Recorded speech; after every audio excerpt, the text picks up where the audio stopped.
Well, everybody else is doing a top 5 games of 2020, so I feel like I need to as well. At number 5 for me is Gears Tactics, and I am not a PC gamer at all, but man, did I enjoy that game.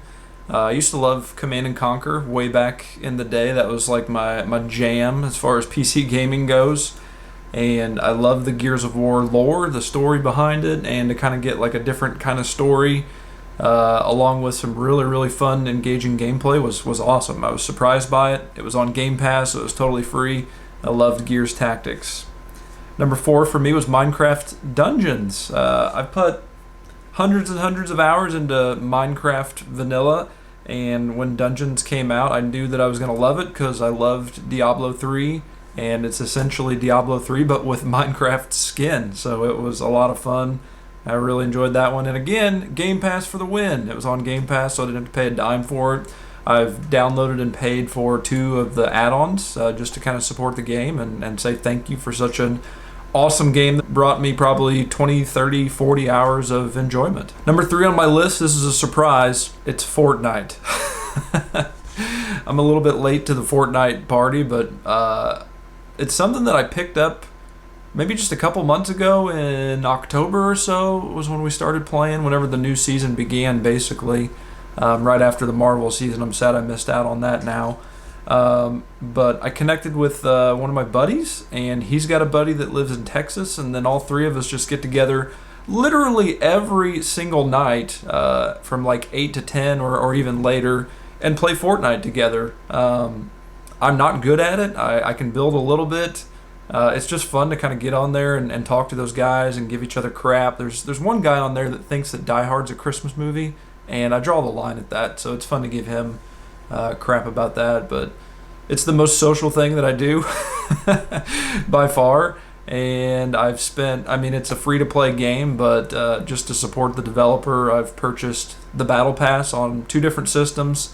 And I bought like 5,000 V-Bucks because they came out with a Terminator skin. That is awesome. So I had to buy that as well. So that's my number 3 favorite game of 2020. Number 2 is Doom Eternal. Holy moly, I played this game on my Xbox. It's not the Series X because that's the new one. Xbox One X is the console that I played that on. And what a game to send out the last generation, because it was beautiful. Ran buttery smooth. The graphics were just incredible. The gameplay was amazing. Wow.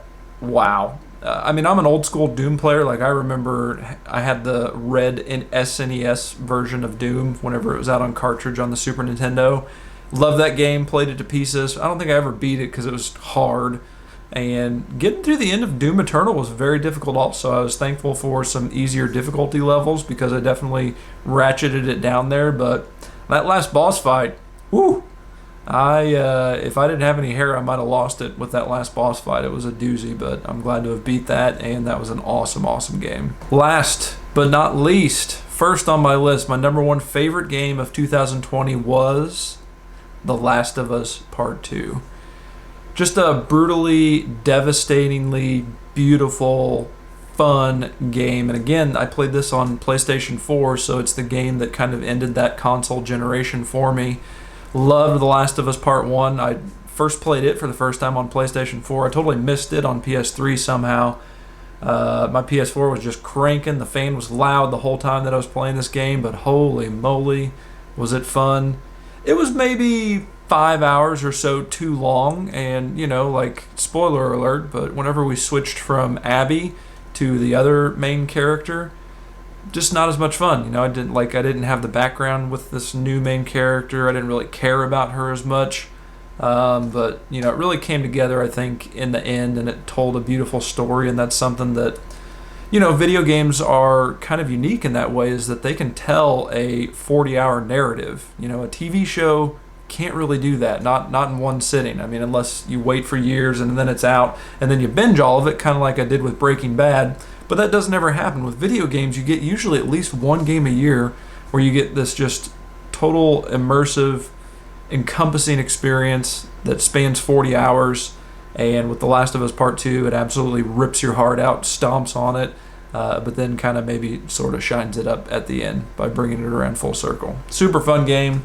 I'm a sucker for zombies. I'm a sucker for post-apocalyptic, and that was definitely my favorite game of 2020. So that's my list. Who knows what's going to happen in 2021? Hopefully the developers have kind of figured out how to continue to develop games while COVID is going on and the pandemic is happening, because people are at home. People like me, we're chomping at the bit for some new video games to play. And honestly, my list, to get it down to the top 5, I only had 6 games on my list. Astro's Playroom barely missed the top 5. So there wasn't really that many games that came out this year that I just absolutely loved. So hopefully next year's a better year. Hopefully Cyberpunk gets fixed and I get to play that at some point. But those are my favorite games of 2020. So thanks for watching. Probably the best weekend of sales I've ever had, thanks to Mercari. Started selling on there, getting rid of those Funko Pops like I showed in the video from the last vlog. 11 orders. We've got 6 Funko Pops that are getting sent out via Mercari, and we've got 5 little Bricklink orders that are set to go, and my poor little Lego bag there can't even contain all of it, so we're gonna have to find a bigger bag. Good problem to have. Good day. Got a lot of things popping down here. It is Tuesday, and I am selling a bunch of stuff on Mercari. I'm very excited about that application and how easy it is to list stuff. I've listed all my Funko Pops. There's like 50 of them, and I think I've sold 15 of them already in like 2 days. So that's fantastic. It's very easy. And the other thing I got going on is this little project. I have created some Mario brickheads, and I've sold, I think, 2 or 3 of them on Etsy, and now I ordered some more parts, and that's what those are right there. And I'm gonna build up as many more, holy cow. That's the sound of me selling stuff on Mercari. I'm going to build up as many as I can of these Mario brickheads, and I'm going to list those for sale on Mercari as well. So, cha-ching! And there you have it. We've got 3 more Mario brickheads that will be for sale on Mercari. I'm asking the guys on the Discord how much they'd be willing to pay for them. I think I sold them for $35 a piece, shipped on Etsy. And I also got my art print of me and Mr. B hung on the wall back there. So that'll be neat. But I need to go to the post office because I think I've got like 10 more packages to drop off. Maybe like 7. Correction, that's 8 packages that I'm taking to USPS, and I got 1 that's for UPS. It's a little heavier, so it's got to get picked up tomorrow, but that's pretty good. 9 more things that I sold today. Well, the dishwasher saga continues. I ran another cycle just to kind of make sure that it wasn't a fluke, and we've got standing water after that cycle again. So I'm going to use my trusty shop vac and suck all the water out of there. And apparently underneath here, there's a little thing that I can access called a check valve. And I'm going to see if that doesn't work. Past that, I think I'm looking at getting a new dishwasher because I just cannot get anybody to come over here and look at this thing. Nobody will do it. Fingers crossed. All right, so we're underneath the dishwasher, and apparently on YouTube, the guy like disconnected this hose, which I've done that before already. And I do have the breaker box turned off because there's electricity right there. He just like unhooked this, and there was something like right there he could check, but it kind of looks like that part right there, maybe that gray part, checker valve. So I don't know. I'm gonna try and dig into this thing, but I don't like my chances because that looks different than what he had. That looks like one solid piece. I don't think there's anything I can unscrew from there. Doesn't look good. Well, that's the current situation. I decided that I had no other choice but to just hulk that thing out of there. And wow, that drain water just smelled real good. Because the problem was there was nothing I could do to get to. I'll show you here in a little bit and in the next video. I couldn't get to it unless I disconnected everything and brought it out. So we'll flip it over and show you what we're looking at. All right, so this is the underside of the dishwasher. And on some YouTube videos, this is where the drain attaches there. There was like this little white plastic piece that you could unscrew, and sometimes that gets clogged up, but You can't see it now because it's too dark inside there, but it's actually inside of that housing, so I can't unscrew it in order to clear it. So I think what I'm going to try and do, it's pretty invasive, but there's some pretty clear bolts like right there and there, and I think that will allow me to remove that entire assembly, and we'll see if we can see anything from there. I mean, why not? You know, worst comes to worst, I can't put it back together and I still have to buy a new dishwasher. Here we go. All right, I called it quits. We're buying a new dishwasher. It will be delivered and installed on Thursday, and I'm cleaning out the little hole where the dishwasher was. And warning, you're about to see a mouse skeleton because I discovered one where my dishwasher used to be. That's pretty gnarly. So I had mice a couple years ago, and I noticed some droppings. That's why I started vacuuming in here, and I didn't see that nastiness until I got up in here and was vacuuming. So I threw out like some poison pellets, and I guess that little guy ate some poison pellets and decided to just die and decompose right there. Lovely, lovely. Home ownership, baby. And 2 more orders came in before I went to the post office, so a total of 13. People need their Funko Pops, evidently. If you ever find yourself in Erie, Kansas, I highly recommend you go and see the fine folks at Horizons at Prairie Ridge. Fantastic restaurant, beautiful golf course. And I noticed they had pork belly on special tonight. It was supposed to be a part of a pork trio. It was pork belly and a pork chop and pulled pork. And I was like, I really just want the pork belly. Called them up and they were like, okay, well, we've only got 8 pieces. Do you want all of it? And I was like, yeah, of course I do. So, dinner is served. Looks pretty good. Looks pretty pork belly, pretty fatty. Oh yeah.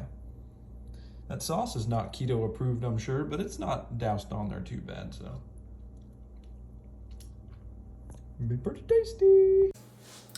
This is gonna sound crazy, but bear with me. Chicken crust pizza.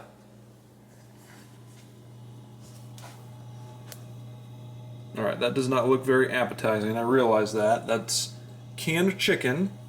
Recipe calls for 10 ounces of canned chicken. I used 12.5 because that's how much came in the can. And because it'll make more, right? But it's that canned chicken. You drain the chicken, get it as dry as possible, put it on the baking mat, bake it at 350 to dry it out even more. Take it out of the oven after those 10 minutes. Put it in a mixing bowl and increase the temperature of your oven to 450. That's what I use. The recipe says 500, but those silicone baking mats are only rated for 450, or at least mine is, so I just do it at 450 and it turns out good. Then you're going to add 1 ounce of grated Parmesan cheese and a whole egg to that bowl and mix it all together. Then once you do that, you dump that mixture back out onto your silicone baking mat. Spread it out so it looks like a pizza crust and kind of make it uniform. Throw it back in the oven at 450. Bake it for 8 to 10 minutes until the crust starts looking a little bit brown. Take it out of the oven, add your desired toppings, your sauce, your cheese, your meat, and then put it back into the oven for about 6 to 10 more minutes depending upon what kind of toppings you have and how many. And then you've got yourself a delicious chicken crust pizza. I'm going to show you each step of the way, but that's the recipe I use. It is low carb, according to the nutrition facts from Keto Connect. That's where I got the recipe. 408 calories for the crust itself. So entire crust, 408 calories, 1 gram of carbs, 61 grams of protein. So it's really, really filling. It does not make a humongous pizza, but it's delicious. Let's do it. And the chicken is out of the oven. So I'm going to mix that up and I'll show you what that looks like here in just a second. All right, and there's our mixture. It's just 1 large egg and 2 tablespoons of Parmesan cheese, freshly grated. Or you can get this stuff. I get this at Walmart. It's really tasty, and it's a lot better than that caked powdered stuff you get in like the green container. Ingredients are pretty good. So now I'm gonna lay this out on a baking sheet into a pizza crust formation. I'll show you what that looks like shortly. All right, so I've got the mixture poured out on that baking sheet there. I'm going to cover it with parchment paper, and I'm going to use my rolling pin, and I'm going to roll it out. Oh yeah, gonna roll that pizza crust out. Well, that did not turn out correct. Crust looking funky. This little segment is money. So satisfying. Usually it stays together a little better than that, so I don't know what I did differently this time to make it do that, but hopefully we can salvage this and make it work. Maybe I'd used too much chicken, but I'm pretty sure I've used that 12 and a half ounce can previously, and it worked fine and dandy. Salvaging the chicken pizza crust. Gonna be tasty. Wait till it gets to 450 and we'll put it in the oven and bake it up, and I'll show you what it looks like when it comes out after that. Alright, just got the crust out of the oven. That's what she looks like from head to tail. And I'm going to be using some very nice sharp cheddar cheese, ranch dressing, and bacon. This is going to be a chicken bacon ranch pizza. So we'll go pretty light on the ranch, not too crazy. Get a little brushy brush and brush it everywhere. Spread that ranch, boy. That looks pretty good. Cheese time. Cheesy in my feezy. Bacon time. Me candy. Alright, that looks pretty good. Back into the oven for maybe 6 minutes until those toppings are melted and good. It's done. It's coming out of the oven. It is hot.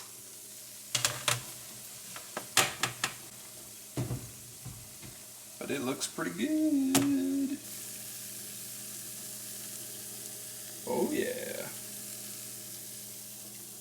Cheesy, chickeny, ranchiny goodness. Bacon. I'll let it cool before I cut it up. Alright, we got her all cut up. Gonna eat half for dinner tonight, half tomorrow. I guarantee it will be tasty. Good morning, happy Wednesday. It's a very snowy winter wonderland here in Kansas. Lovely little morning. Just doing a little work. Decided that I needed a second cup of coffee. And that's about it so far. Gonna be a good day, happy hump day. I'm about to try something that I'm pretty excited about as a smoker of meats. I'm gonna try and be a smoker of cheese. I bought a little smoking tube and I got some pepper jack, Colby jack, and sharp cheddar cheese. And those are gonna go on the smoker. This is known as cold smoking. All right, so here we are out here at the smoker. You can see I've already got some nice smoke going. I just put the tube in there. You need one of those. It's a little butane torch. Got it off Amazon. It's like 15 bucks. In order to get your smoker going. Wow, look at all that smoke. So that's what we're dealing with. It's just a little smoke tube. You start the smoke on one end and it's supposed to just burn all the way to the other. They recommended 3 to 4 hours of smoke time. And they also recommended to not do this whenever it's warm outside. Because if it's, 75 degrees or so, that's going to affect your cheese. But look at that smoke. That's nice. So, Duchess, you want some cheese? Well, I sure do. So, I'm going to leave that in the smoker. I might check on it again every hour or so and just make sure that it's still developing smoke. But then after we get it done, you're supposed to let it rest. Wrap it in plastic wrap and then put it in the fridge for 2 weeks at least to let it rest. But I'll show you through the process, just kind of how things go. I'm excited. Cheese. Yay. Cheese has been on for 4 hours. I am chomping at the bit to go get it off the smoker and see what we got. Hopefully it's not a bunch of melted cheese. Got some smoke coming out there.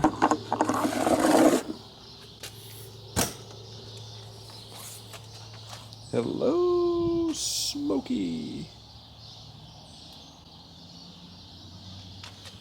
All right. Interesting. There's like some charred flakes on top of the cheese right there. Must have come off from the inside of the smoker, I guess, like on the top. Let's get a rack and pull it out. I'm sure it's not hot. Ooh, look at that. It's all melty. Texture. Have a sniff of it. It smells smoky. So that's as far as my wood chips got. So less than halfway. That's pretty cool. Burned nice and slow. I did have to come out here and relight it after an hour. It kind of went out, but it's been going solid ever since then. So I'm going to take this inside and get it wrapped in plastic. All right, there they are, the beauties. Colby Jack, sharp cheddar, pepper jack. Pepper jack's got a cool smoke look to the top of it compared to the rest of it.